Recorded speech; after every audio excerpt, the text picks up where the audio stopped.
konsumennya siapa yang disasar? Milenial tadi dimudahkan karena dengan adanya konsep ini. Tetapi karena ini berbasisnya syariah, biasanya apakah memang hanya ditujukan untuk teman-teman yang muslim saja atau sebenarnya terbuka juga untuk semuanya konsumennya?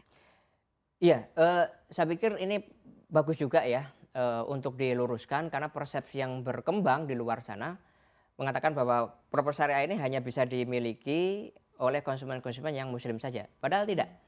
Kenapa? Memang tidak dilarang di dalam ajaran Islam. Rasulullah SAW bermuamalah, bertransaksi dengan orang-orang non-muslim waktu di Mekah atau di Madinah. Rasul pernah membeli bahan makanan dan nggak punya uang, Rasul menggadaikan baju besinya. Siapa penjualnya? Penjual makanannya adalah orang Yahudi, nggak masalah. Nah, bahkan developernya pun nggak masalah.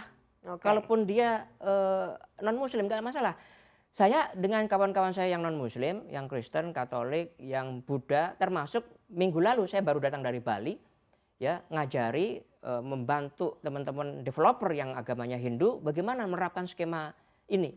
Dan setelah saya pelajari memang di semua konsep agama yang namanya bunga, riba ini dilarang. Nah, cuman memang karena saya Muslim penekanannya adalah di aspek riba dalam pandangan syariah. Baik, syariah ini kan Islam. terbuka Begitu. untuk semua agama dan kalangan begitu ya. Kemudian tadi saya sempat menyatukan begitu dengan konsep-konsep dosa syariah. Bagaimana dengan perbankan syariah? Kita sekarang sudah ada berbagai macam lembaga keuangan, baik juga perbankan yang berbasis based on syariah. Ini masih selaras dan sejalankah atau tidak? Atau bukan tidak ya, maksudnya atau memang sebenarnya punya konsep sendiri dari properti syariah ini untuk semakin lebih memudahkan bahasanya begitu ya?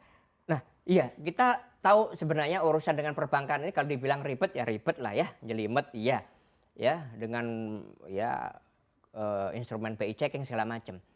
Padahal kalau kita lihat memang banyak orang-orang di luar sana dia punya kemampuan bayar, tapi tidak bankable. Pertanyaannya berapa banyak orang yang sudah punya rekening? Ya, kalau bicara rekening saja, berapa banyak sih orang Indonesia ini yang sudah punya rekening? Ya. Saya banyak berinteraksi juga dengan teman-teman pengusaha UMKM kecil. Ya, mereka nggak punya yang namanya NPWP, TDP, SIUP, nggak ada. Tapi punya penghasilan dan cukup. Dan ingat loh, 98 yang menyelamatkan ekonomi Indonesia salah satunya adalah kontribusi teman-teman informal itu. Ya. Tetapi orang-orang seperti ini, andekan mereka mengajukan KPR, nggak bakal diterima.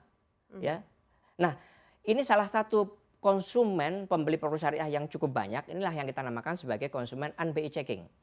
Ya. Nah, konsumen yang kedua yang membeli properti syariah selama ini siapa? Adalah orang-orang yang kategorinya orang-orang loyalis. Dan riset yang kita lakukan 30,8% pembeli properti syariah adalah orang-orang yang loyal. Loyal itu bahasanya ya memang kategorinya orang yang taat, puritan dalam beragama, ya konservatif lah.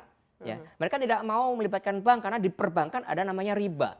Di perbankan ada namanya denda. Nah, termasuk sekaligus untuk menjawab tadi kenapa kita tidak pakai skema bank syariah? Karena bank syariah juga masih menerapkan skema denda.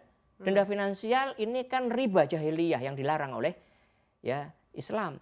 Ya, sebagaimana kalau dalam tafsir disebutkan begitu. Baik, jadi makanya ini dimudahkan begitu ya dengan untuk teman-teman yang juga nggak bankable begitu tapi ada kemampuan bayar begitu ya.